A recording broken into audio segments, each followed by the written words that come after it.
In the name of the Father, the Son, and the Holy Spirit, one God, Amen. We started last week section 8, which is our last section, talking about the history of Israel. And when we talk about the history of Israel, basically we are covering the whole Old Testament. So I started with you last week. The two lectures from last week was in detail. I want to be the case after that, and the reason is I was asked to finish the course by next week. So we have 2 lectures tonight and the 2 lectures next week. Hopefully we will go through the rest of the history of Israel. So let's start. If you have any question, please keep it till the end of each lecture, because I have quite a bit of slide to go through.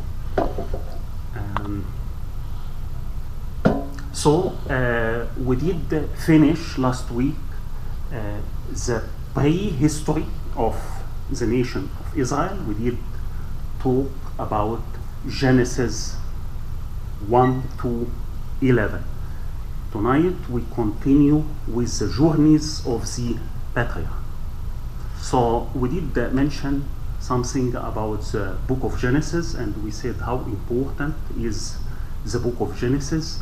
It is considered to be the book where you find anything in the seeds of the whole Bible. The seeds of the whole Bible are all in the book of Genesis. It's the book of the beginning. So Genesis 1 to 11, we finished creation, fall, flood, and the Tower of Babel. Genesis 12 to 50, talking about the patriarchs. We said Genesis 1 to 11 cover almost a 2,000 year period, and Genesis 12 to 50 cover 250 years. So these are the chapters in Genesis which cover the life of the 4 patriarchs who we'll talk about: Abraham, Isaac, Jacob, and Joseph. And as we said last time, Isaac, it is not a long story like Abraham, Jacob, or Joseph. As you can see, Isaac, life of Isaac is covered between chapter 21 and 26, and there is an overlap. So everything is mentioned about Isaac. Mainly it's mentioned in the life of Abraham, his father, or the life of Jacob, his son. Again, Genesis 5, talking about Noah and the flood. So from Adam to Noah, we said there is 10 generations. Noah had 3 sons, Shem, Ham, and Japheth, and from these 3 sons came all the nation after the flood. Genesis 11, from Noah till Terah. Terah is the father of Abraham. Also 10 generations, and Terah, as Noah had 3 sons. So Terah had Haran, Nahor, and Abraham. Haran died. He died before his dad Terah, but he married Milcah, and he had a son from her, which is Lot. And Lot is considered to be Abraham's nephew. Nahor immigrated later to Haran, and Abraham, of course, was married to Sarah, and they had Isaac. Now, this family started in Ur of Chaldean. We'll show you, if you remember the map, was what is Iraq now.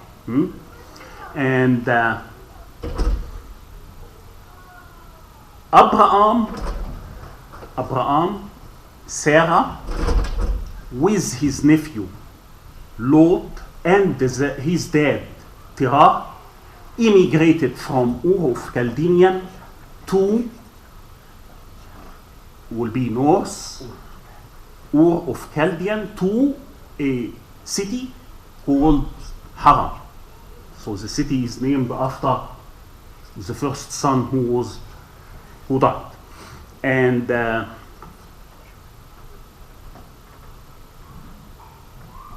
so the journey of Abraham started from Ur of Chaldean. Here we say Terah left Ur to Haran. Terah is Abraham's dad. In Genesis 11, verse 30, with his son Abraham and his daughter-in-law Sarai, and Abraham's wife and his grandson Lot. His son Nahor either left to Haran with his father Terah or left later, but from Nahor we will have Betuel and we will have Rebecca, and so they are all cousins.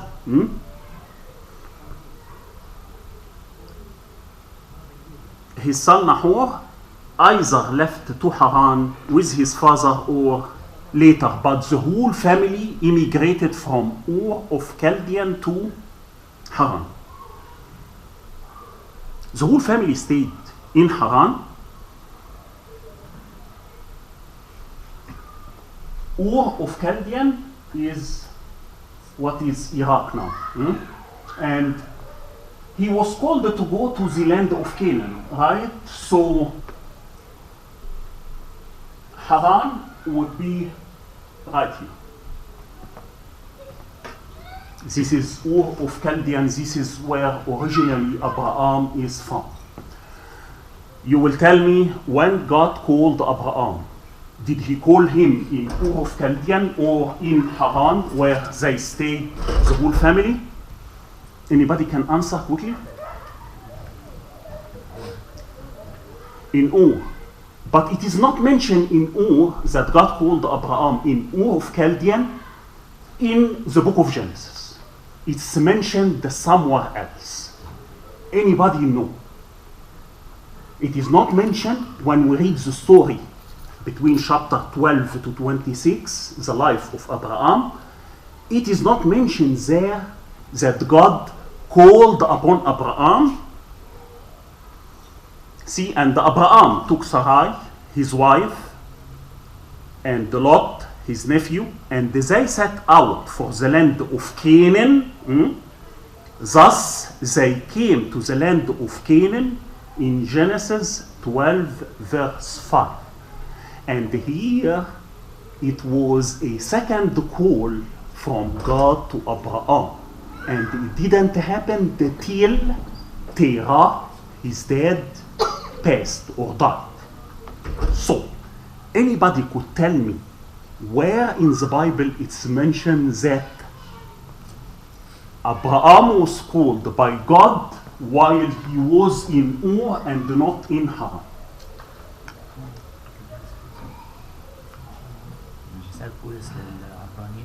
No.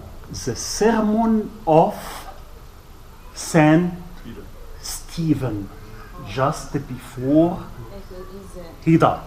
He said, our father Abraham was called by God in Ur of Chaldean. And we didn't know if Saint Stephen did not mention it in his sermon before he was killed, we wouldn't know, and we would have kept on saying, according to Genesis, that God called Abraham first from Haran and not from Ur. But how does he know that it's exactly? How did Saint Stephen know? It's through the tradition. Again, not everything is written in the book. It's through tradition. Same as St. Paul in many of his letters, he mentioned stuff in the Old Testament we didn't know. Is it written in the Talmud? No, it is not. It's just in the tradition which was transferred. So it may not. It may not. Okay, so here this map will show you a better look I don't about. understand the tradition, Old Testament. There is tradition in the New Testament and the And the Old tradition in the Old Testament? Testament. Yes. So Yes. not everything in the Old A Testament. lot of was written. stuff was from God and was not written. It was transferred to us by tradition. Like from Adam and Eve till Moses. All this was written by Moses with the guidance of the Holy Spirit, but there is a lot of stuff Moses wrote. He knew from, as we said before, that there was no back then a lot of generation. Please keep any question till the end. Okay, here.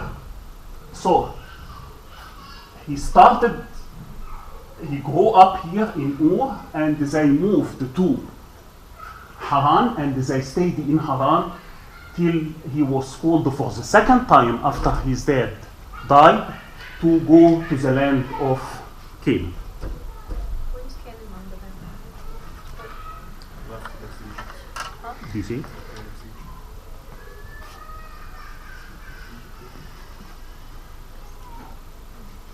Here Ur, here Haran, and here Canaan. You go here, you go, this is south, you go north, here is Egypt and the land of Palestine, and the promised land, it's all right there. Here is Haran. Yeah. You move down. All the way down there, right? Yeah. Yeah. Right. Okay, from Haran to Canaan, Terah died in Haran. So Abraham, first call from God, he didn't take the first call from God. Like God told him, go to the land of Canaan, he didn't. Why? Because he was a little bit connected to his father, and he stayed with his father till his father died, and then he took Lot, his wife, and went to the land of Canaan.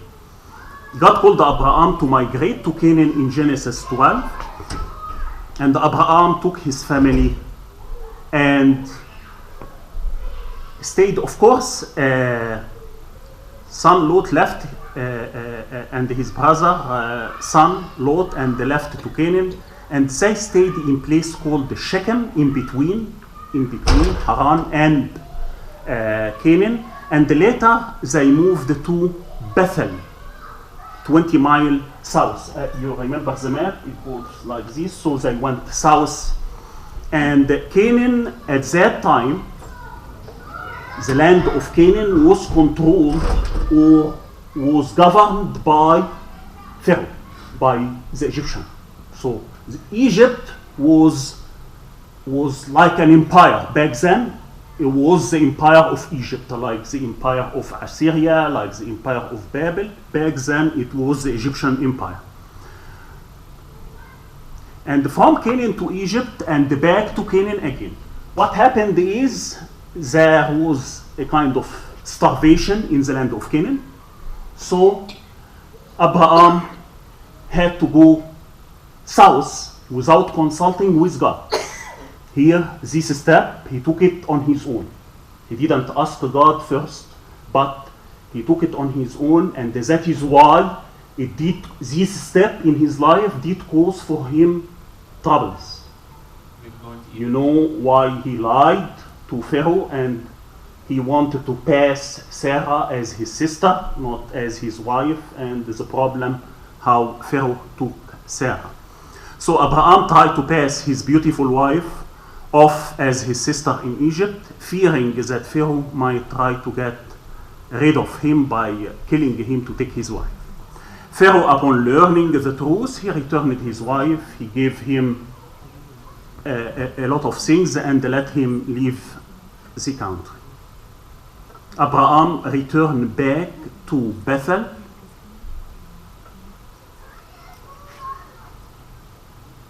Okay, so the hard black line is Abraham's journey.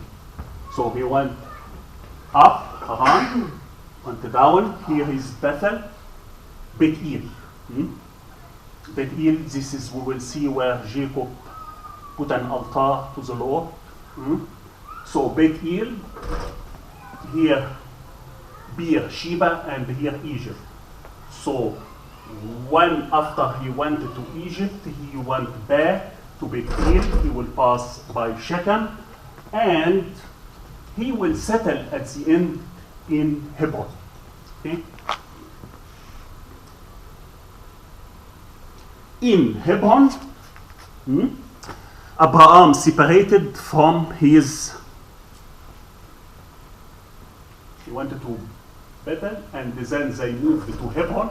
And in Hebron, there was a separation between Abraham and the Lord. You know the story. I cannot go through all the story because we have a lot of material to go through. So, in Hebron, Lot, as we know, he did choose the water and the green area of Sodom and Gomorrah, which is in this area. You know the 5 cities of the plain are, here you have Zoar, so Sodom and Gomorrah right there. And of course, Abraham looked down and he said to Lot, his nephew, you pick and choose. Wherever you want to go, I will go the other way. And he did. So Abraham separated from his nephew Lot. Lot chose the area near Sodom. Abraham took the highland around Hebron. So he settled in Hebron. And in Hebron, Sarah died. And as we said, we have never seen Abraham mourn like when he did when Sarah died. In Hebron, Sarah was buried. The Battle of the King, chapter 14. 4 kings from southern Mesopotamia demanded tribute. 5 cities. The 5 cities are, probably nobody can tell me who are the 5 cities. What are the 5 cities of the plain? Sodom, Gomorrah, Asma, Zeboim, and Zoar. Zoar is a small city. If you remember the angel who rescued Lot, he told him there is a small city on the mountain that was the city of Zoar. Let me go and stay there. The king of southern Mesopotamia attacked the 5 cities, so there was a battle between 4 kings and the 5 kings. And of course, Mesopotamia took everything from Sodom and Gomorrah, and they took Lot, his wife, as a slave. One of the city of Sodom and Gomorrah went to Abraham and told him they did take your nephew Lot as a captive after this battle. Abraham got 318 men, and he went to fight and release his nephew. He rescued his nephew, and we know the story, what happened on his way back.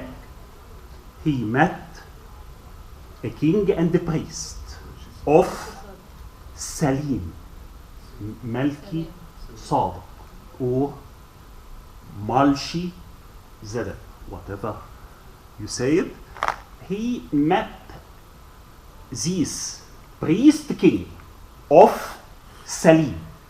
Salim. Salim, S-A-L-E-M. In Hebrew, back, it's Salem, which is Jerusalem. Okay? Back then, and we know, of course, that he blessed Abraham, so he was. Of course, we don't know really the story of Melchizedek, right? But Melchizedek is one of those personality who appeared in the Old Testament and who was like a symbol to Jesus, right? So, priest and the king, and he brought bread and wine, and of course, Abraham gave him the tenth. Gave him the tenth of what he had, right? And Abraham got his blessing. Beersheba and the land of Moriah, after the destruction of Sodom and Gomorrah, Abraham moved south and spent some time at Beersheba.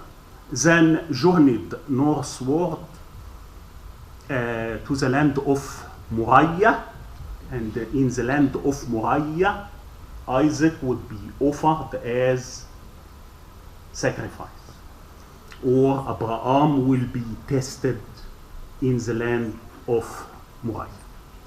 Wait, I'm going to. Wait, was Sarah alive at the land of Moriah, or? No, sorry. Yeah, you know. Here I'm not going. There is no time to go step by step through all the Testament. We cannot do that. But I am giving you like a summary with the most important point. She was So alive. it doesn't mean that I said Sarah died in Hebron, that we are here in an event which happened before or after Sarah. No. I'm not going, but I'm going through the most important places and people and event which happened, and we can learn something from. So this is a quick summary of all what we have talked about. Abraham called to face the promise of a seed from Abraham, 12:1. Sojourn in Egypt and the denial of Sarah, 12:10 to 20. Lot separate from Abraham in chapter 13. War on Sodom, rescue of Lot by Abraham, chapter 14. Covenant ceremony, animal sacrifice, chapter 15. Ishmael was born in chapter 16. Covenant sign, the circumcision, chapter 17. Destruction of Sodom, rescue of Lot by the angel, chapter 18 and 19. And the Mario here are chapter by chapter. Okay?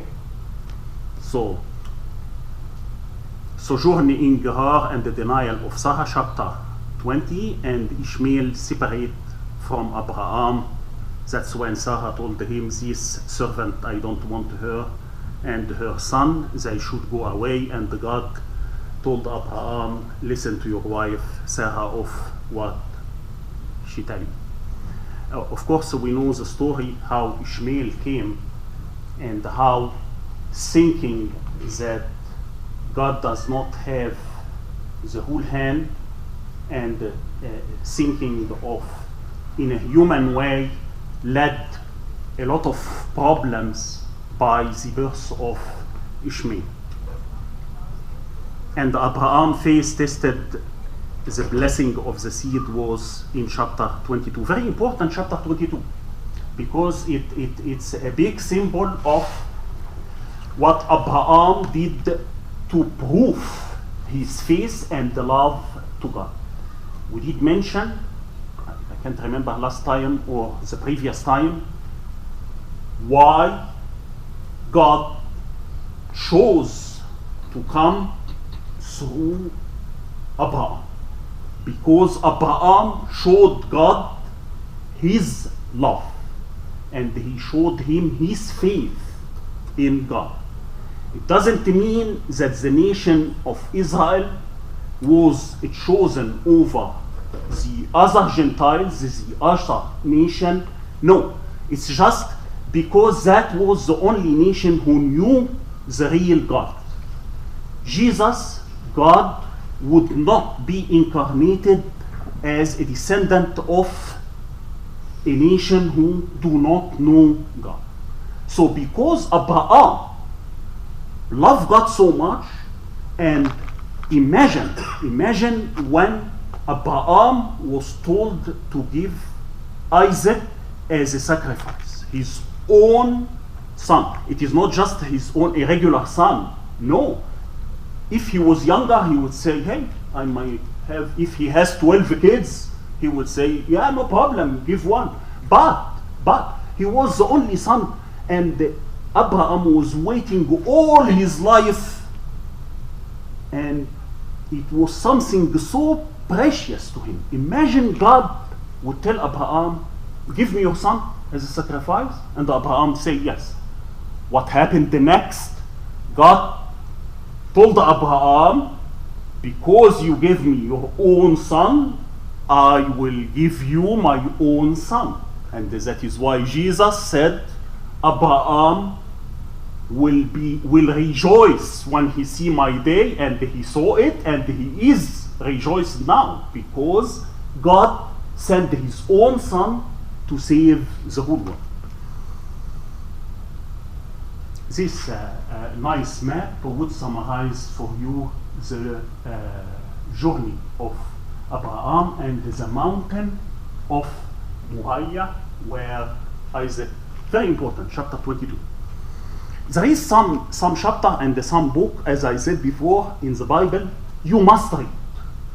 You must read those chapters live. In Exodus, the chapter which talk about the Passover. You have to know this chapter, because it gives us a connection between an old period and a newer period. The book of Samuel in the Old Testament, it's shifting from the period of Judge to the period of King. So it's a chapter. In the New Testament, you have to read the book of Acts. A lot of people would say the book of Acts is a lot of maps, a lot of traveling, a lot of we don't understand anything. Without the book of Acts, you wouldn't understand the connection between the four gospel and the letters of all the apostles, like Paul, and the 7 letters, the Catholic one. Mount Moriah, is that where the temple was built? That was, yeah, we will come to that. We will come to that exactly where the temple was built. Yeah, it will come during the time of King David and King Solomon, and you will see how this place was built.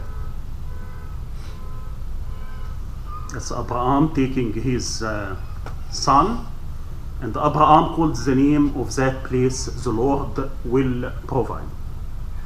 To this day, in the mount of the Lord, it will be provided.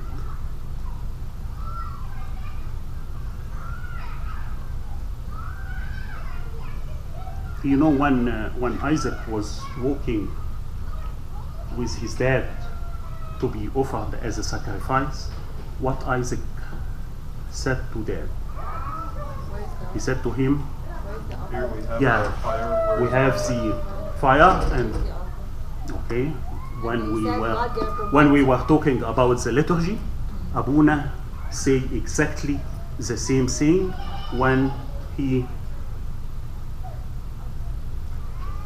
takes the في دورة الحمل, when he before he choose الحمل, he say God will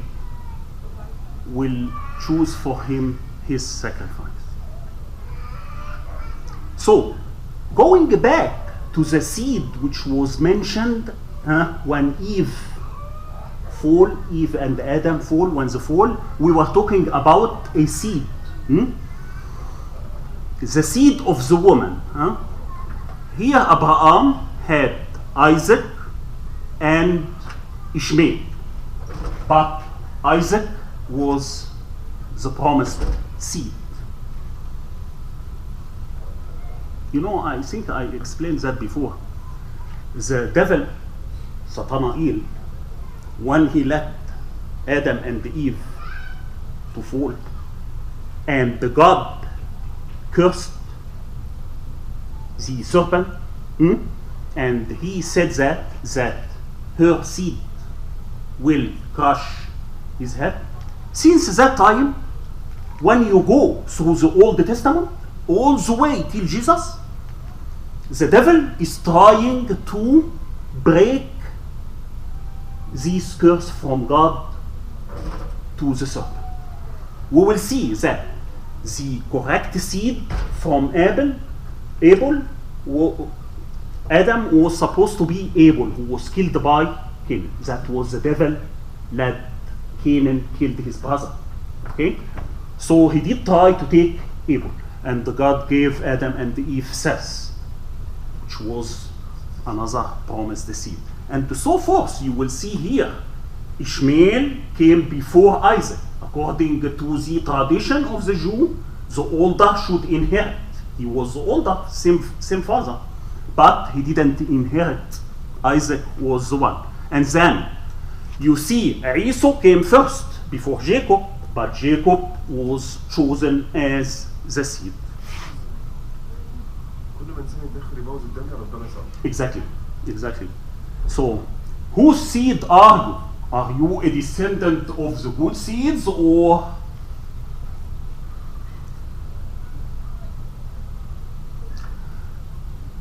the journey of Isaac? His early life is a part of the history of his dad. As we said, Isaac, by the way, personality, when you read the few chapters talking about Isaac, was really like an angel. Like he didn't go into any war. He was the only patriarch who did not go to Egypt, and in the Old Testament, Egypt represents the devil. Pharaoh represents the devil, and so Abraham did go to Egypt. Jacob did go to Egypt. Joseph, of course, finished his life in Egypt. Isaac was the only one who did not go, and it was for a reason. There is a lot of stuff when you read in the Old Testament, you would be amazed how God prepared the humanity for his coming. For instance, the well of water Abuna was talking about, the Samaritan.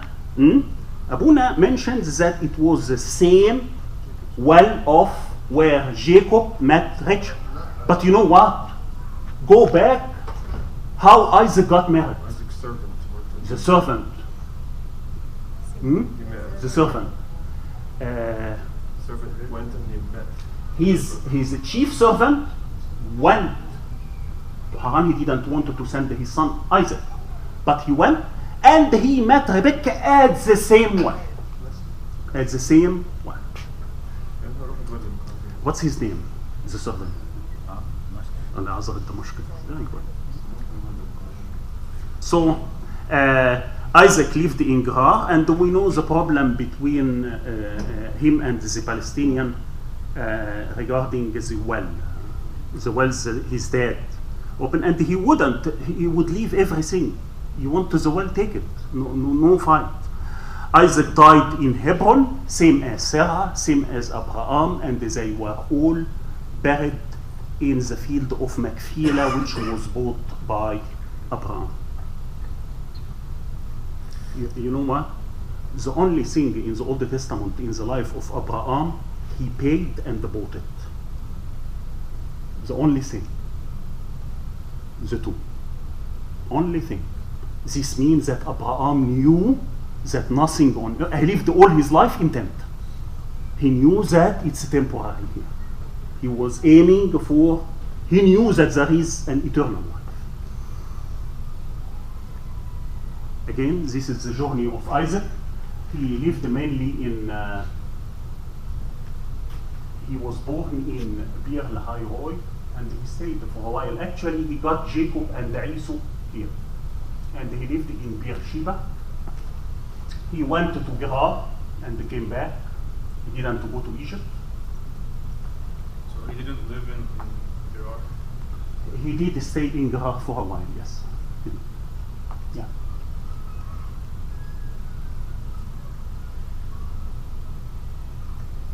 Jacob. His name, heel grabber, we all know, because he grabbed the heel of his twin brother. Of course, we know the story of the birthright. We know the blessing. We know Jacob's ladder, the sojourn to Haran, a long trip, and the Esau incident on his way back. Beersheba, here Jacob and his brother Esau were born in Beersheba and lived their earliest year.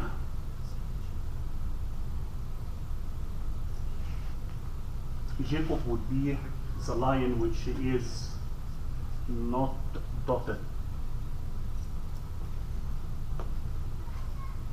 If he was born here in Beersheba, his trip went all the way up north. Is there any connection between Beersheba, the place, and Bathsheba, David's? Bathsheba, no. There's no correlation in the name. So, you know how he stole from his brother the birthright, and we know how he deceived his father. Of course, the story of the deception came not just from Jacob, came from Rebecca, his mom. It's a little bit like you can say that Jacob, Rebecca, and Isaac, all of them had a problem with this story. Why? Because when she was pregnant with the twin, an angel of the Lord, she went and asked them, because there was a fight. They were fighting inside, right? So she wanted to ask God, what is happening here? He told her that there is two nations coming out of your womb, and the smaller will rule over the elder, or the and so Jacob really, when you see and look at this story, definitely Rebecca knew that Jacob got the blessing from the beginning, right?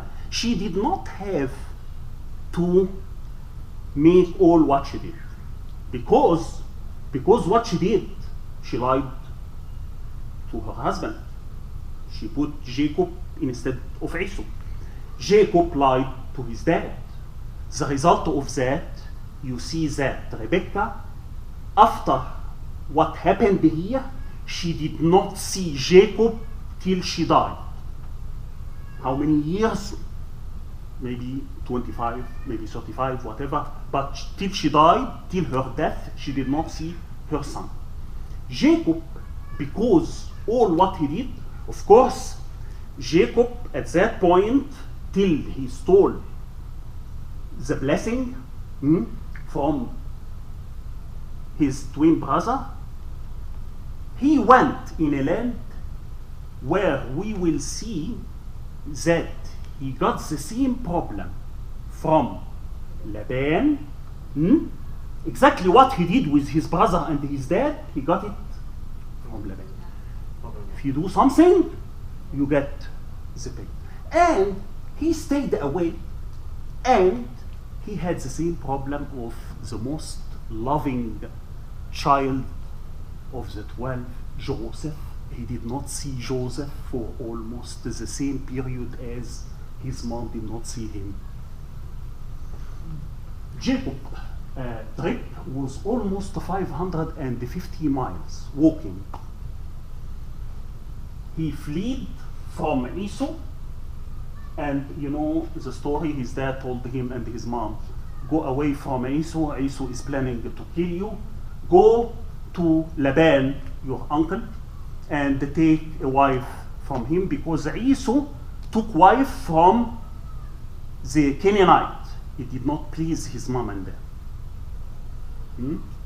And he went all the way up north, Shamish, and back to Haran.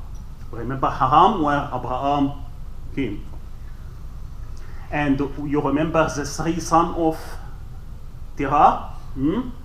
One of them, which was, who stayed there in Haran? No, Terah is dead. He died.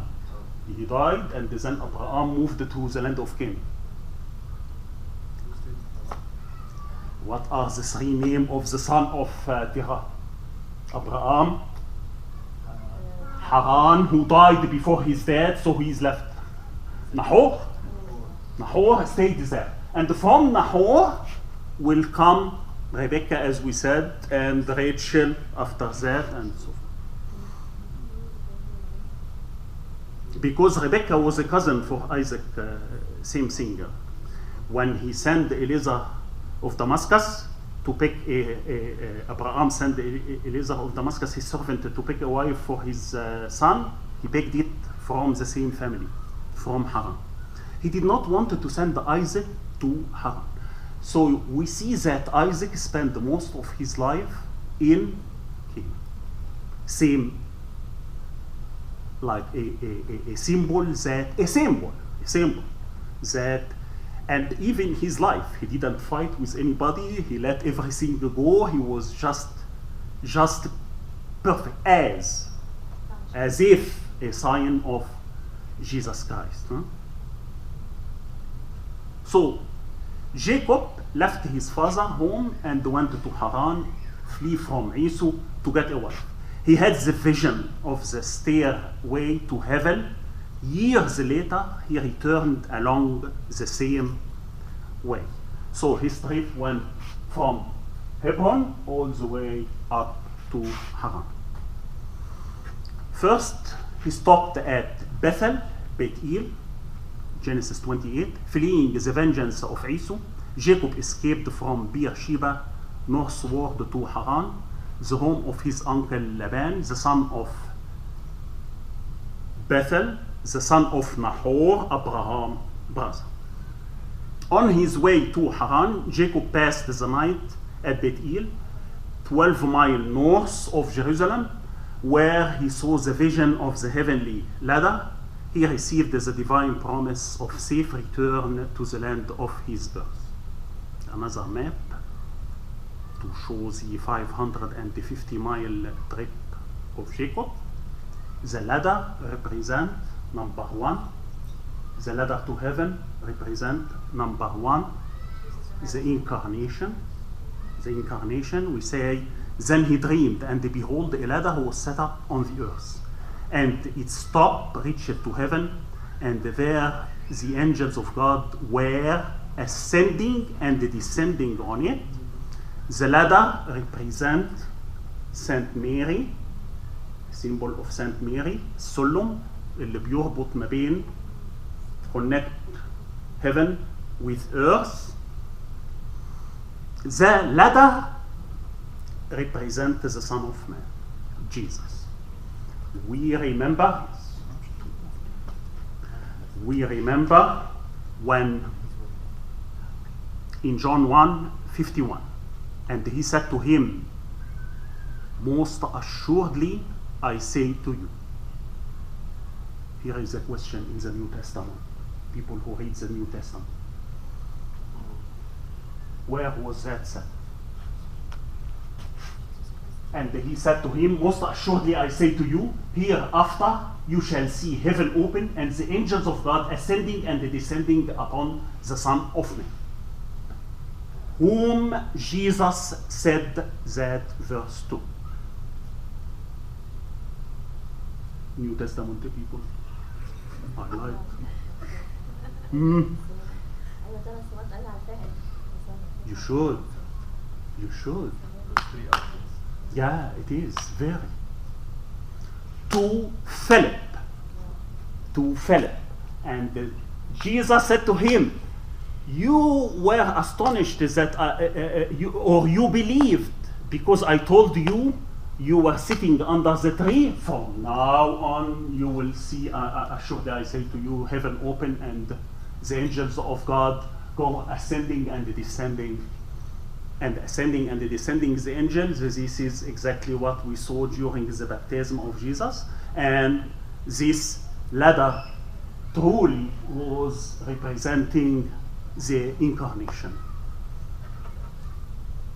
Here, when Jacob, we were talking about Jacob and moving the stone to get the water from the well to Rachel, and he kissed her, and then in Haran he worked 7 years. That's Laban, what he did to him. He worked 7 years to get the beautiful Rachel, but at the end he deceived him, his uncle, and he gave him Leah.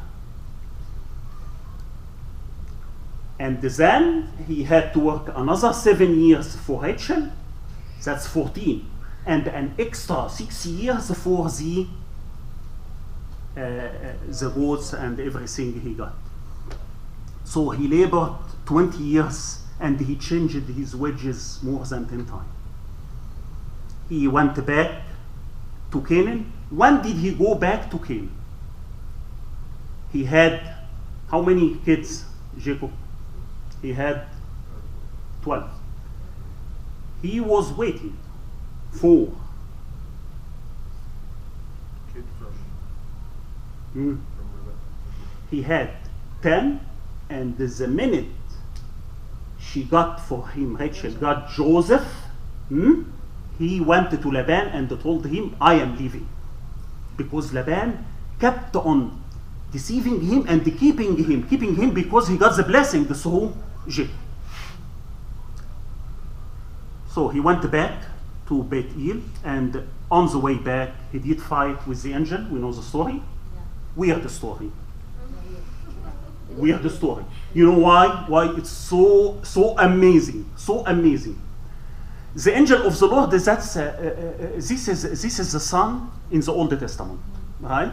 Always when it say, you read in the Old Testament, the angel of the Lord, this is one of the apparition of God the Son in the Old Testament. He did, when the angel, he asked him one question. Anybody know? What's your name? What's your name? To hear what? To hear his name. You know why? Because he took the blessing from his dad when Isaac let Jacob walked in the tent with the food. He asked him, who are you? He said to him, I am Esau, your son. As if God did not know who is he. He knew, of course. But he asked him to know if all these years has changed him. And that is why when we pray, we come at Jacob and say, you saint, قديسة. قديسة. بنقول إبراهيم خليلك، إبراهيم إسحاق عبدك خادمك لأنه he was a good servant, and يعقوب قديسة. You know why? Jacob, with all what he did, he stole, he lied, nothing more than that. But he went to the school of God. God taught him how to become a saint. A good hope and a good thing for us to see how much a person would be like Jacob. We see ourselves in Jacob before he became Israel. But why you fight with him? I don't understand. Huh? Why you fight with him? You know why he did fight? This mean that he always, Jacob always inside wanted to get and reach spiritual things. So he wanted the blessing. From his dad, he wanted the blessing because he knew that there is God same as, and that is why he was called by God and not Esau. Mahanaim, that was encouraged by the angel on his way going to Laban. Penuel, this is the angel who made him lame. That's where he fought with the angel. Sukkot, Jacob built shelters, and Shechem, at Shechem, Dinah was gone away with Hamor and his son, and you know all the story of. We know Simeon and Levi killed Hamor and Shechem, so those they did not get the oldest inheritance.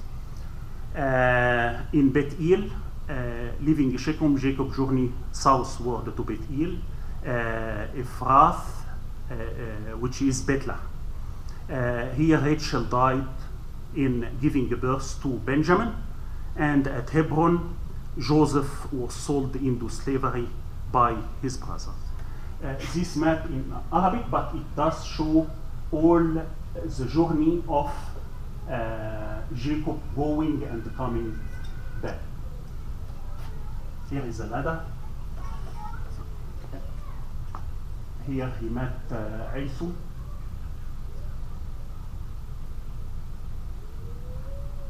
And he was for Bir Lahaiba. Joseph, and I am done with this section. A problem of favoritism. His father make him more favorite than the rest of his brother. We see the deception with the garment and a goat when they came back and they say, your son died, a wild animal killed him, about Joseph, and they sold him. Departure from the land, Egypt in the days of Joseph, and Joseph imprisonment, and then Joseph exaltation, and then we have entrance of the Israelites to Egypt. A good comparison between Jacob and Joseph. Jacob is sent on his journey by his dad. We just said that Isaac told Jacob, get away, go get for yourself a wife from your mother family. Joseph is sent on his journey by his father when he told him, go check on your brother. اذهب لتفتقد سلامة إخواتك. الكلام اللي احنا بنقوله عن المسيح، ربنا الآب بعته قال له اذهب لتتفقد سلامة إخواتك. The Lord tell Jacob he will be with him. The Lord was with Joseph. Jacob asked stranger where his uncle is, same as Joseph asked a stranger. You remember when he went and an angel appeared to him and he asked, he said to him, what you are looking for? He said, I'm looking to my brother. They were supposed to shepherd here. And he said to him, no, they went the other way. And Jacob's brother hates and intended to kill him. That's Esau. Joseph's brother hate and intended to kill him, and they ended by selling him. Jacob is treated unfairly by Laban, and Joseph was treated unfairly by Potiphar's wife. Jacob is second in charge to Laban. Laban got all the blessings through Jacob, and Joseph is a second in charge to Potiphar. Laban admits he is blessed on Jacob's account, and Potiphar sees he is blessed on Joseph's account. God is in control here, and God is in control here. Promise, seeming defeat, and supernatural fulfillment. Abraham, descendant will be a multitude. God promised Abraham that. Seeming defeat, him and Sarah. Sarah was buried, and he was almost 100 years old. Supernatural fulfillment, a son of his own seed in his old age. Jacob to be given rule over the land. He becomes a fugitive in Haran. He returns with great wealth. Joseph, your family will bow down to you, and a slave in the prison of Pharaoh, and he is raised up to become second man in Egypt. Moses, you will lead your country out of bondage, rejected by Israelites and a fugitive in Midian when he killed an Egyptian, but he did lead Israel out of Egypt and through the Red Sea. Jesus, the kingdom of heaven is at hand, crucified, died, buried, his disciple scattered, but resurrection and ascension and the giving of the Holy Spirit to spread the gospel to the end of the earth. Joseph manipulated his brothers in order to bring the family back together, not just physically, but spiritually, same as Moses got the law and gave it to the people. And what is God doing in your life today to bring you closer to Him?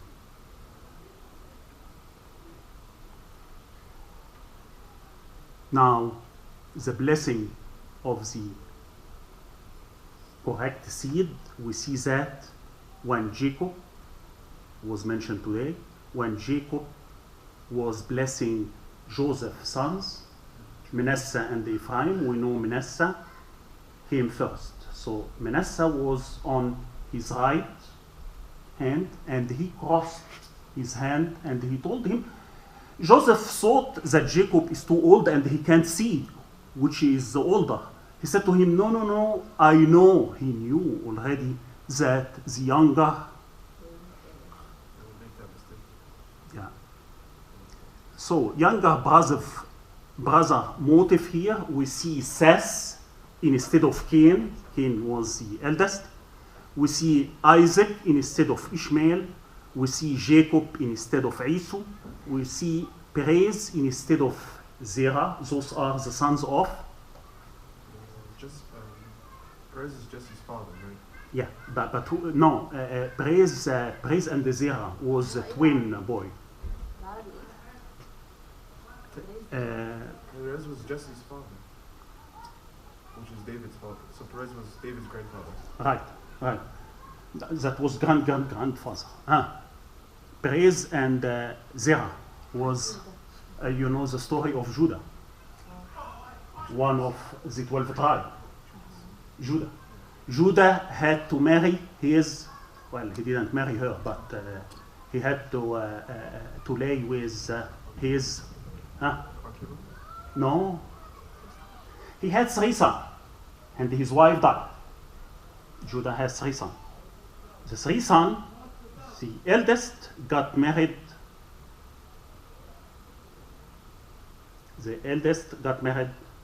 And he died before having children. The second son was given to the same wife as a tradition to have son on the name of the eldest. And this one died too. So when she asked Judah to give her the third son per the tradition so she can have a son on the name of the first, he refused. He said, no, just wait till become older, because he thought that he will die too, right? He ended, without knowing her, and it's a true story in the Bible, he ended by laying with her because his wife died, so he was looking for a woman, so he laid with her, and she got from Judah, the dad, a twin boy, Perez and Zerah. Again, Zerah was the eldest, but Perez was ascended person where Jesus will come from. And Ephraim instead of Manasseh, we have an elder brother who has given us his here, Terah, Haran, Nahor, Abraham is a good seed. From Abraham, Isaac is a good seed.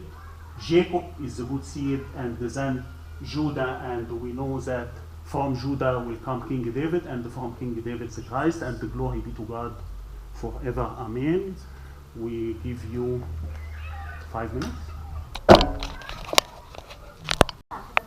Okay, we're starting in the name of the Father, the Son, and the Holy Spirit, one God. Amen. We're starting section 8b. We did give you last time the Pentateuch as a whole, and we said the 5 books of Moses, especially Genesis, are considered to be the backbone not just for the Old Testament but for the New Testament as well. And that is why we always say you go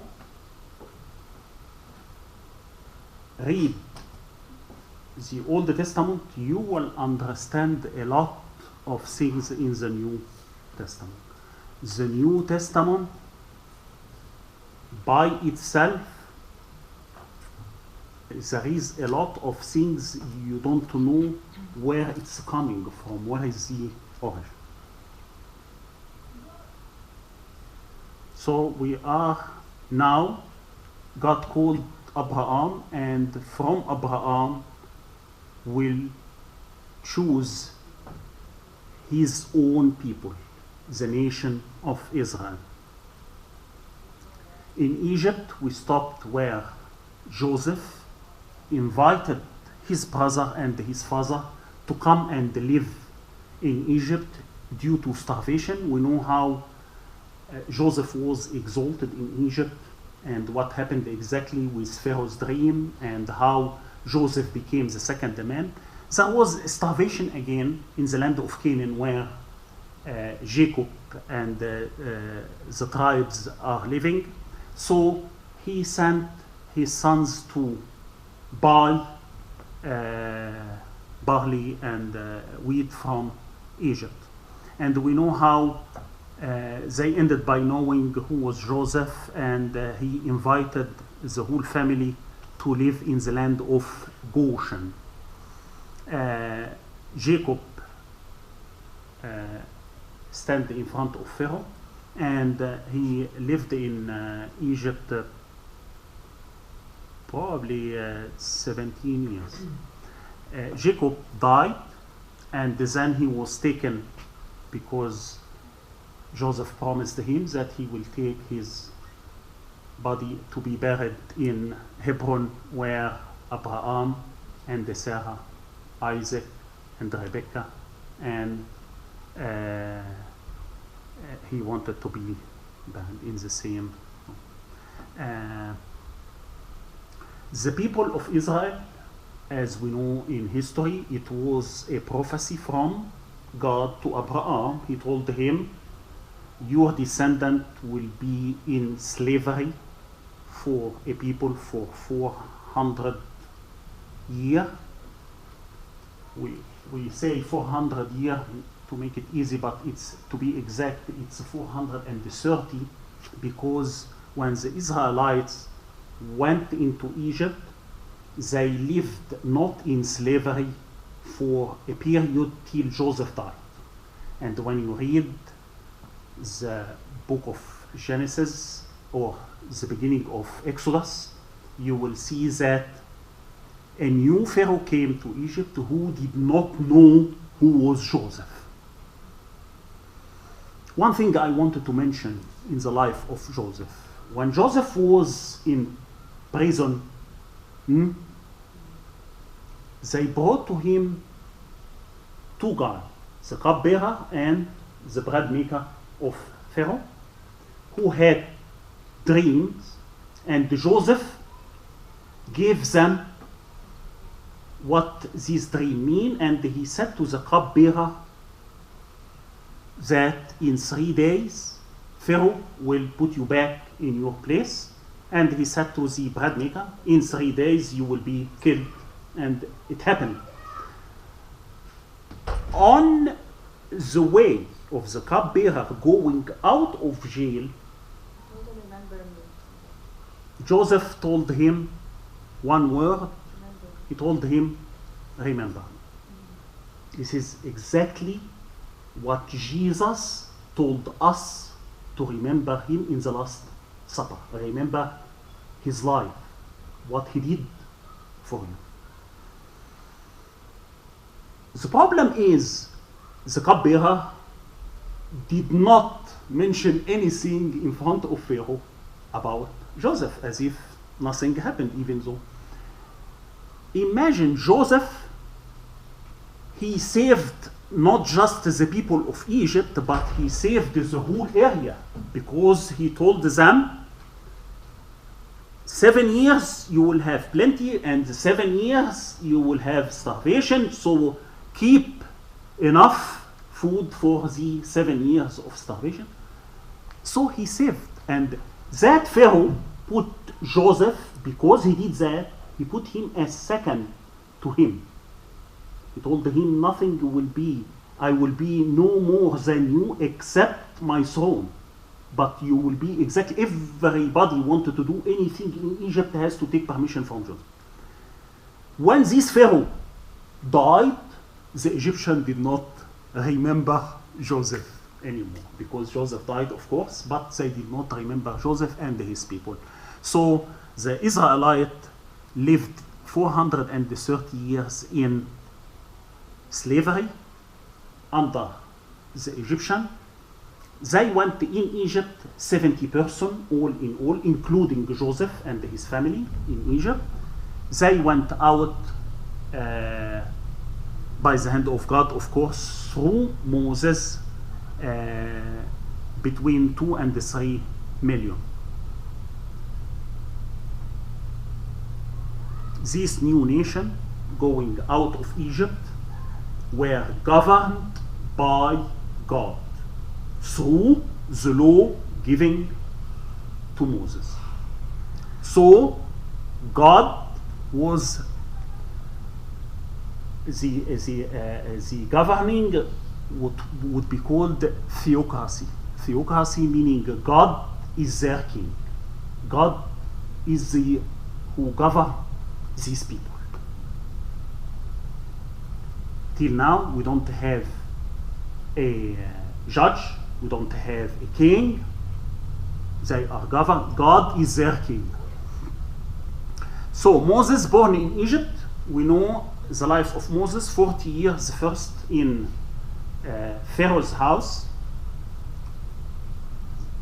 Pharaoh's sister raised Moses as a prince of Egypt, and then he killed an Egyptian, we know the story, and he fled to Midian. And he spent 40 years as a shepherd, and after these 40 years he was called by God to get the people out of slavery. Returned to Egypt to lead God's people out of captivity, Exodus 13, led to the people of Israel during 40 years. So his life, he died at the age of 120, so his life can be divided into 340. 40 in Egypt, 40 in Midian, and 40 in the wilderness. The route from Egypt to Canaan. Of course, you know all the 10 plagues, and you know how God led his people out of slavery. And on the way from Egypt, they were promised through Abraham, Isaac, and Jacob the land of Canaan. And going from Egypt to Canaan, instead of doing it in probably 7 to 10 days journey walking, God led them to a different way, and they stayed in the wilderness for 40 years. Why? So God did not lead them through the coastal road, I will show you the map, but led them by the way of the wilderness. The reason is, number one, the coastal road known by the Egyptian as the way of Horus, was a busy one, constantly garrisoned by Pharaoh's armies. So God did not want them to go through war. They were not ready yet. Number two, the wilderness provided a spiritual training on which the Lord revealed himself to Israel and prepared his people for entrance into Canaan.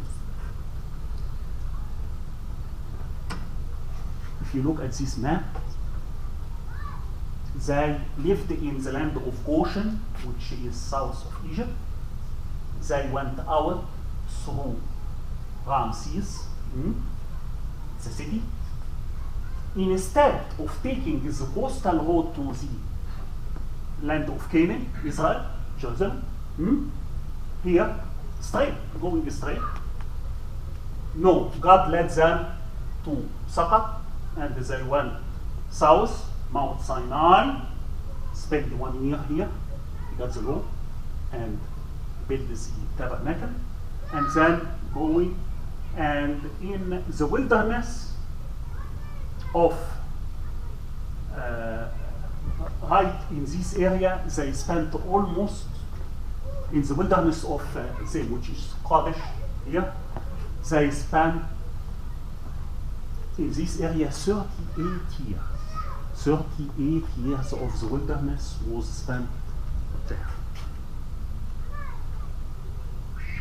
We can divide this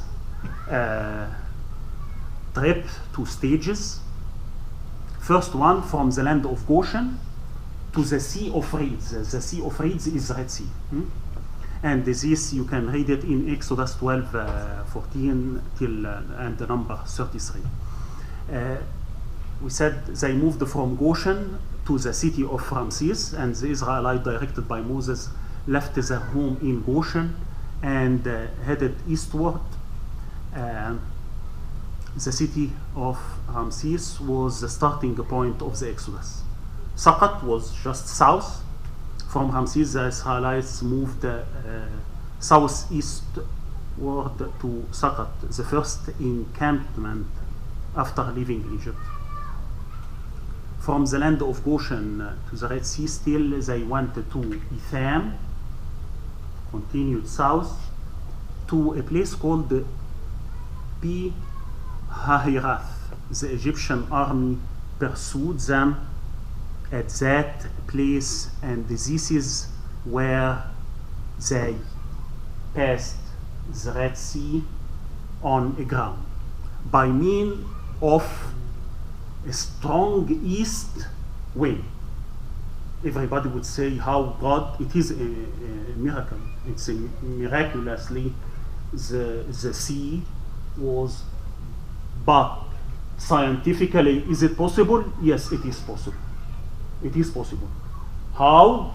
It say right there, strong east wind. So God, as if, and this is in the praise of Maryam, they say that with the breath of God, we say that in the praise, with the breath of God, like God did that. If you put a plate with water and you do like this, what will happen? The water will go on both sides. Same idea. So east wind, strong wind going, and make this wind makes the water on both sides. Could happen. And they passed on a dry land. The exact place of the crossing is not really known exactly, but most of the scholar would think is in the town of Suez, where we have Suez Canal. And it's Suez. Can you show it on the map? I will. Here. So it's here, I think. A place called the Bitter Lakes, where here is the Gulf, Red Sea, Gulf of Suez, and this is supposed to be all sea, and they cross the Red Sea. Got it? Here, this blue section, all blue, it's supposed to be here is the Red Sea, the Gulf of Suez, and here the cross on. So is it the P? Is it after Pihiras, yeah. Yeah, Yeah. That's where they cross. Yeah. And how long is the sea to cross? Like, how? You know, it doesn't say how long it took, but imagine 2 million person walking through even like when you pass on a bridge or something. Imagine 2 million, how long it will take from 2 million person to pass. 5-6 hours. So it's quite yeah, could be a day, something, yeah. But it's amazing because this east wind is the one which did cause. But the wind only worked on just the water, not the people. Yeah. But what's the prices? في تسبحة بتاعت مريم أختها هارون بنقول فيها ربنا بنفخة أو The first host. what does it say? but I give it down. What does it say? The first hose, yeah. Tuti Ahuz in 3 more seas. Yeah. And Moses cried as he rose into the sea. It does say إنه ربنا بنفخة أنف حاجة زي كده بما معناه إن هو نفخ في المية وعدوا على الأرض. Okay, next. وبروح غضبك وقف الماء وارتفع المياه مثل السور وجمدت الأمواج في وسط البحر. بروح. That's not what Miriam says. But this No. That's just a testimony. That's Yeah. what the fathers were. No, I will get it for you. I think it does say clearly that ربنا بنفخة أنف كأنه عمل كده هو. Wait, let me see it. Okay. Crossing the Red Sea, Moses led the Israelites into the wilderness of Shur, the northwestern part of Sinai Peninsula. Marra, it's a place where you remember after 3 days they started to murmur, all the people, there is no water. Marra had water, but it was bitter. And God told Moses to get a tree and throw it in the water, and the water became not bitter. Elim, 7 miles south of Marra, was Elim, with where they found the 70 palm tree and the 12 wells. And the wilderness of Sin. Upon leaving the oasis of Elim, Israel entered the wilderness of Sin, the desert plain at the foot of Sinai. This was the bottom where there is the mountain of Sinai. Here the people murmured again because of lack of food, and God gave them the quails and the manna.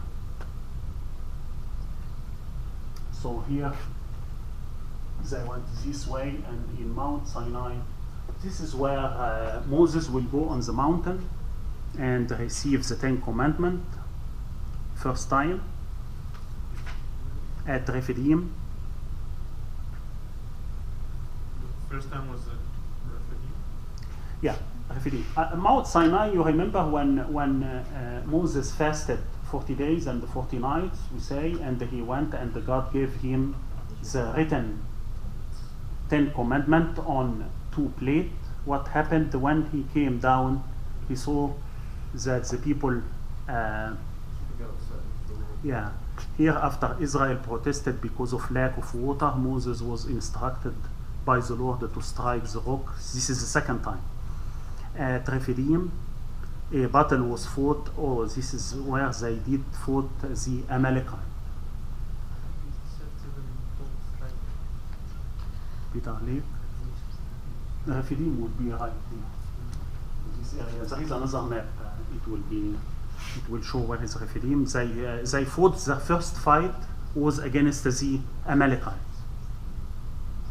And during this fight, Moses and Aaron, Moses had the stake of all up like this, the shape of the cross, as we can see, and Joshua was down fighting the war against the Amalekite, and every time Moses would go down, they lose every time up you win. till they won the battle, and Moses strengthened by Aaron and Hur, one on each side. At Mount Sinai down, Mount Sinai same as mountain Horeb. Here Moses went up and took the Ten Commandments written by the finger of God. The people, however, made the golden calf as an object of worship, and Moses got so upset that he threw away the two plate, and God gave him a replacement. On Mount Sinai, and that is why they spent in this area almost 1 year to get the law and to build the tabernacle. Subsequently, the law was again given to Moses, who communicated it to the people. Exodus 34. The tabernacle was the meeting place between God and Israel. Before leaving Sinai, the people were numbered and organized. This is the book of Numbers. Was counted the people 2 times. 1 time was right at the beginning of going to the wilderness. They spent 1 year, as we said, at Mount Sinai. And the second time, right before they went in the promised land. And why was counted twice? They were counted, yeah. They were counted the first time they were going through Amalekite war and some war in the wilderness. So they needed to find out how many men they have. So was counted on their way out. And this is when we say they went out 600,000 men. Women and the kids were not counted. Second time, it was counted just before they enter to the land of Canaan. Number 1, because they were going through a lot of wars against the people of the land of Canaan. So they need to find out how many. Besides that, God told them that that generation will all die in the wilderness, and we will see why. And they needed to count the new generation. And here is a diagram for the tabernacle. The tabernacle, same as the temple. When Solomon built the temple, it was exactly on this diagram. And if you look to our church, it's almost the same.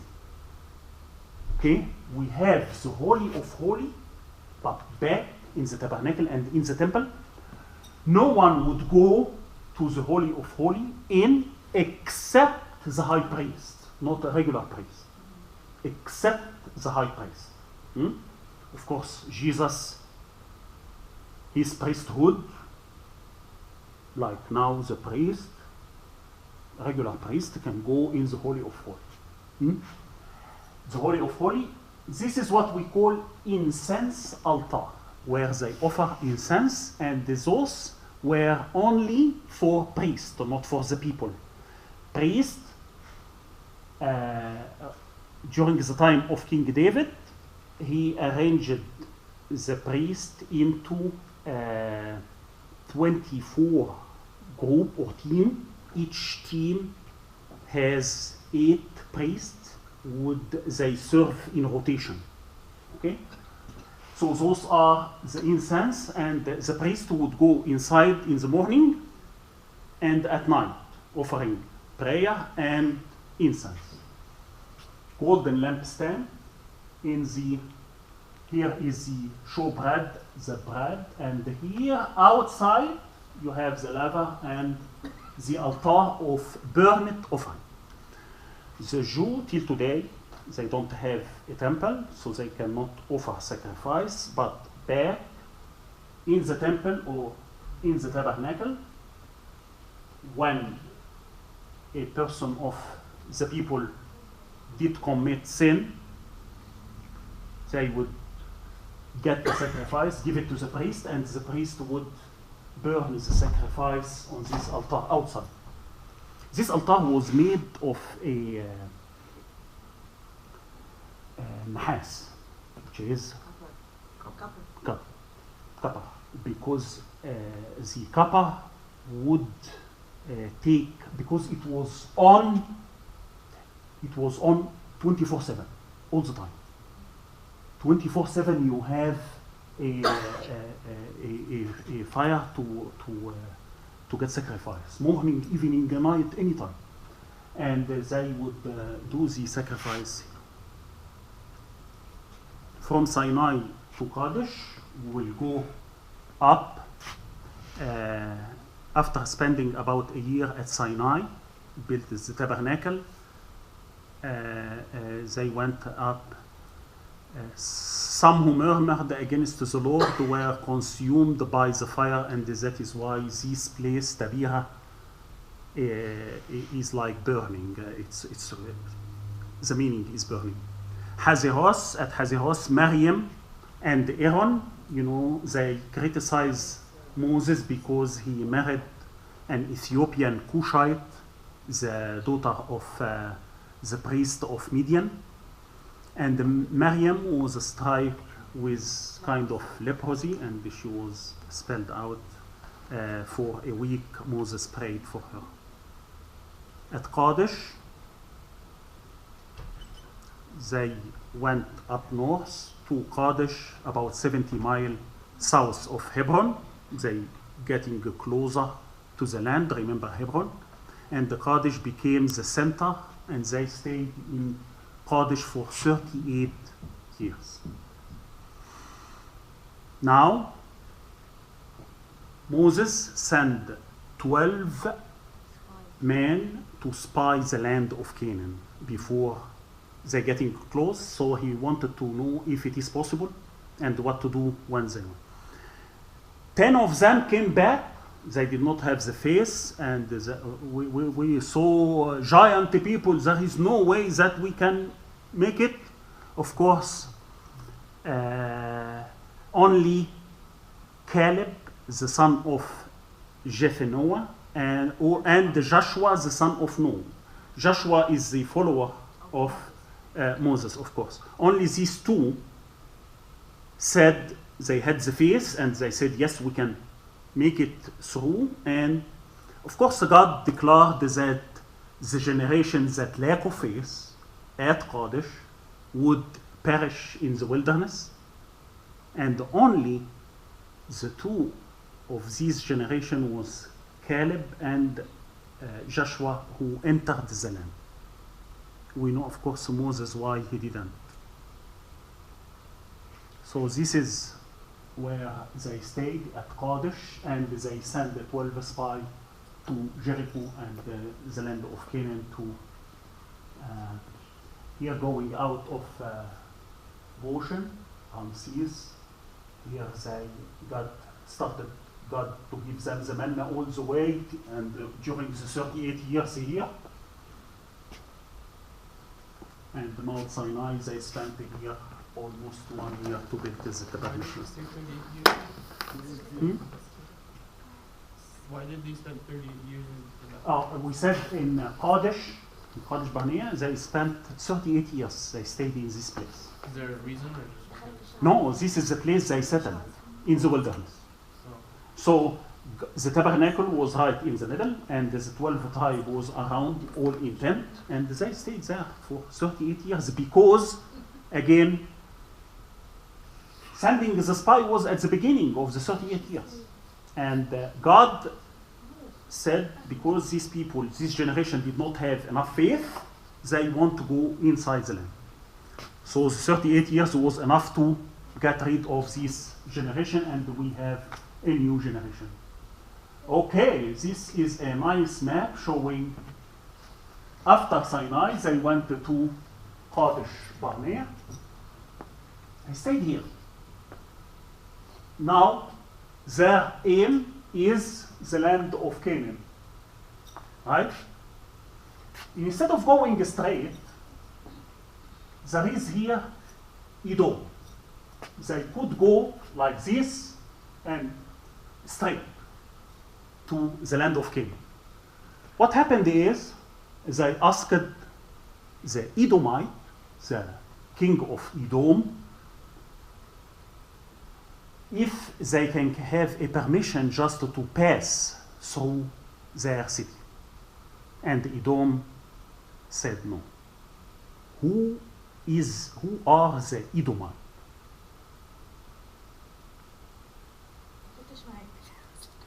Who are the Edomite? A descendant of whom? Who is Edom? Meaning Gad. Isu. Very good, excellent. So those are their cousin, right? Those are the descendant of Edom, the Edomite. And they refused. They refused. And you know what? They could have fight and pass. Because they didn't give them the permission, they could have fight and pass. They are larger in number and they have enough men they are ready to fight. But God told them, do not fight with your brother. Okay? They will stay. These Edomites, the descendant of Edom, of Esau. Remember Esau and Jacob inside the womb of Rebekah. They will stay like this till the end. Till the end, till the kingdom of David, till the exile, and we will see that. Okay, so instead of going through Edom, they had to go south because God told them don't fight with your brothers, and they went in around Edom. So from Kadesh to the plain of Moab, Aaron died and was buried on Mount of Hor. And at the close of 38 years, the period, the Israelites asked permission of the Edomite and they refused. So they had to take a different way. Moab,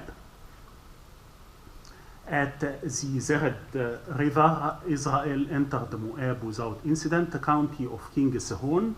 Crossing the Arnon, they went into the country of Sihon. King of Amorites, they did fight, who sought to prevent them from passing through his land.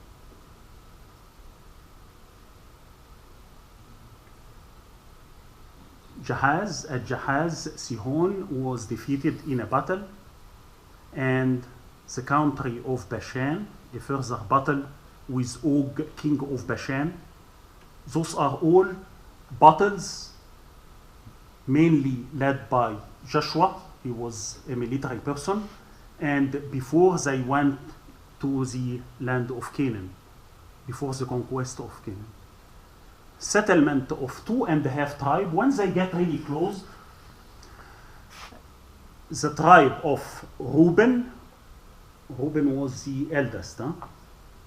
Reuben, Gad, and the half tribe of Manasseh looked upon the Transjordan, which is like before they entered Canaan. They looked and they find that the Transjordan pasture land, a lot of water, a lot of green, is suitable for herds and the flock. So they went to Moses and asked to be this part of the Transjordan part before they go to the land of Canaan, outside the land of Canaan, to be their inheritance in the land. So they asked that from Moses before Moses died. And Moses granted the request on one condition, that they go in the land of Canaan, fight with their brothers till they get the land of Canaan, and it's okay to go back and be their inheritance. And they did take this part, because Joshua is the one who did distribute the land after that. But Moses granted them, and they took these 2 tribes and half. They took their inheritance before they went to the land of Canaan. So in Moab, Moses views the promised land which he was not permitted to enter. We all know why. And the reason is because God told him, you did not believe me to hallow me in the eyes of the children of Israel. Number 27:1. Anybody knows the story? Yeah. When he took it to A second time, the people murmured, and God said to Moses, Moses, what is in your hand? He said, the stick. The first time he said to him, beat the rock. One time. He beat the rock. One time. Okay? It has a symbol. Number 1, yeah. beating the rock. Died on the cross. Exactly. One time. The second time, he told him, you have this in your hand, go talk to the rock. Yeah. And because the people did let Moses excited, and he was so upset with the people, he was too old, and he said, okay, you want water? He just hit the rock twice. So this means that he did not do exactly what God told him to do. You know, after this incident, Moses cried. He cried out to God to forgive him and let him go to the land of Canaan, and God tell him no. And he died and was buried on this hill.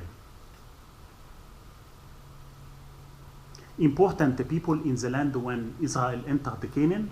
Number 1, the most important people are the Canaanites. I will just give you a brief on all the nations they had to fight. Some of them were their cousins, as we will see. But the Canaanites, before the conquest of Canaan by Israel, Canaanite can cover Syria, Palestine, in general, especially Phoenicia. You remember Phoenicia from the time of Jesus, North Galilee. All of the tribe of Canaan are sometimes collectively called Canaanite, especially the Phoenicians. After the conquest of Canaan by Israel, the Canaanites were restricted to the coastal strip. You remember? The coastal strip of northern Palestine and the southern Syria called Phoenicia. Philistine, very important nation. They had to fight with them till today, the Israelites and the Philistine. And all the question was there, how come God was this land originally was the Israelites or the Philistine? I tell you what, it wasn't both the Israelites or the Philistine. The Philistine immigrated from Aegean region, particularly Crete. So originally, the Philistine came from Crete, and they took this land by force. And God back then allowed them to take the land. Exactly like after many generations, God allowed the Israelites to get to the Philistine and get them out of their land and they take them. Took the land from who? I mean, the Palestine, first place.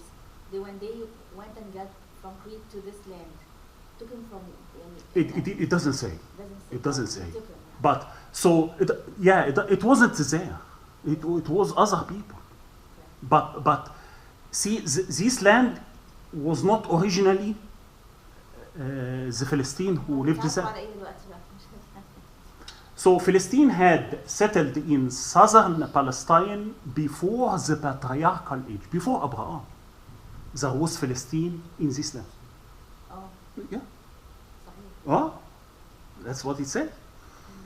Gerar, you remember Gerar and Isaac? Oh. We said Isaac wanted to Gerar, and Abraham wanted to Gerar. Gerar was, and the Philistine had problem with Isaac because his dad Abraham dug wells. It was the Philistine. Yeah. So Gerar was the principal Philistine city at the early period. Gerar. So they were next to Egypt. Mm. The Philistines were non-Semitic, hence uncircumcised, Gentile. We will see the Philistine during the Judge time and the Philistine and Samson. Oh, that's right. Tribe at the time of the conquest, Moabite and Ammonite. Those are considered to be descendants of Lot. So the Moabite and Ammonite are both descendants of Lot, so they are considered to be related to the Israel because Lot was his nephew. The territory of the Ammonite was north of Moab on the edge of the desert. So as you can see, most of the nation during the conquest and around the area, some of these nations were related to the, Except the Palestine. the Philistines were not considered to be, but look at the Edom, Moabite, Ammonite. Yeah. The Ammonite capital, Rabath Ammon, continue to bear its historical name, اللي هي عمان دلوقتي, عمان.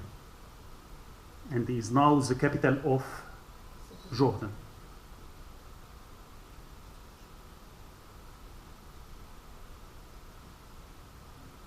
When you go up north, you see Hazor, Shechem, over there. Under Hazor, you see the Sea of Galilee during the time of Jesus. And on this map, you see the distribution of the nation of Canaan. 7 nations Joshua did have to fight against, and they cleared all these nations, those 7 nations. Joshua was like that. Joshua was like that. Whatever God tell him to do.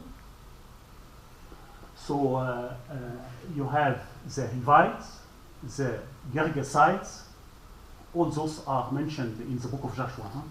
The Canaanites, the Ammonites, Jebusite, Perizzite, Hittites, those are related to the Israelites, Edom, Edomite, Isu, Moabite, and the Ammonite, descendant of Lot. The Amorite, known as the people of Ai.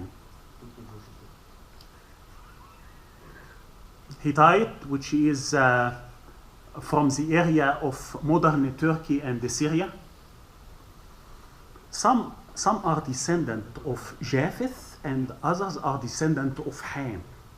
And they are related, Moab and the Ammonite are descendant of Shem.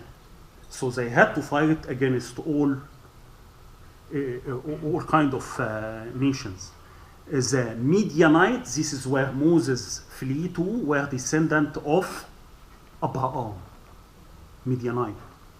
You remember when Moses flee, he fled to Midian and married a Cushite woman, Ethiopian woman, and her dad was a priest of Midian, and he told him, we are descendant of Abraham from Keturah. You know Abraham, at the end of the life of Abraham, you see a couple of verses saying, when Sarah died, just before it say Abraham died at the age of 175, it says that he got another wife by the name of Keturah, and he had from her 6 kids. So Keturah, they were nomadic people and inhabited the desert area southeast of Moab and Edom. conquest of Canaan, of course, Joshua went in, and the book of Joshua records the event associated with the conquest of the land of Canaan and the division of the land among the tribes. Transjordan, we said 2.5 tribes took the Transjordan inheritance. Palestine, following the death of Moses, Joshua led the people across the Jordan into the land of Canaan.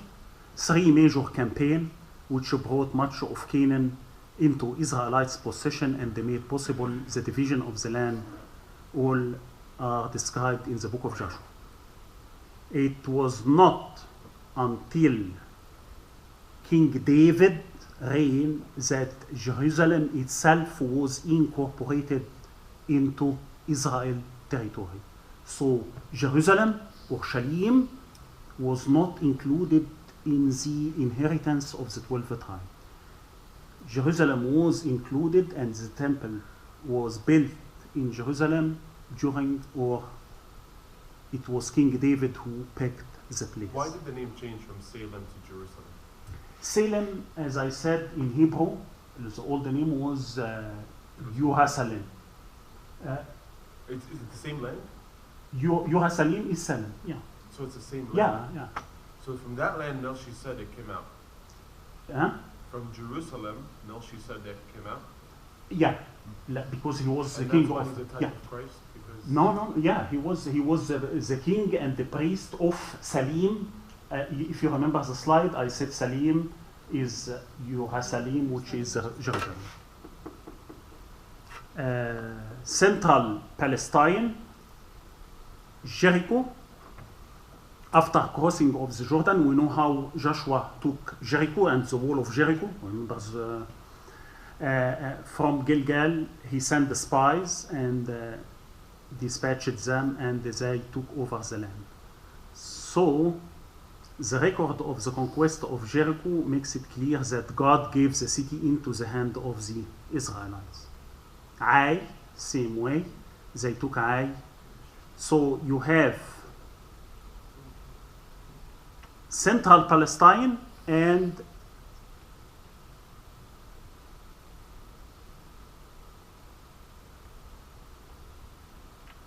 the central and the southern Palestine. The book of Joshua records the territory and the town allotted to each of the 12 tribes. East of Jordan, the tribe of Reuben and Gad occupied land, which had once been the territory of Sihon, the Amorite rulers, whose capital was at Heshbon. Half tribe of Manasseh, this is the Transjordan, huh? Half of the, we said 2.5. The half tribe of Manasseh, east of Jordan, occupied of the land of Bashan, once the kingdom of Og. West of the Jordan, the promised land was west of the Jordan. This area were divided among the rest of the tribe. So when they took the land, they divided between the rest of the 12, which is 9.5. And here is the map which show you the distribution of the land. The other half of Manasseh, Asher, Naphtali, Zebulun, Issachar, Gad, Ephraim, Dan, Benjamin, Reuben, Simeon, and Judah. And here how it was distributed. Just to note, Judah is here, south. And this will remain after the division of the kingdom, after Solomon, Judah kingdom, which is Judah and Benjamin will remain here for good.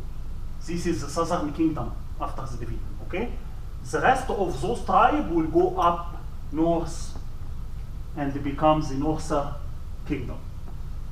But when, during the time of the conquest, Joshua put Simeon here, Judah, you have here the Dead Sea, Reuben, Benjamin, Dan, Ephraim, Gad, Manasseh, and in the north you have Asher, Zebulun, Naphtali, Issachar. And the other 2.5 would be Transjordan. and glory be to God forever and ever. Amen. امال ايه بقى المقولة بتاعت النيل الفرات؟ Hmm? بيقول لك الإسرائيليين بيقول لك هناخدها من النيل الفرات، جاية منين بقى من النيل؟ من النيل للفرات as God فين promised. بقى فين الخريطة at بتاعته؟ من أنا النيل. قصدي إيه إيه الدليل اللي بيقولوا عليه عشان تقول من النيل الفرات؟ No.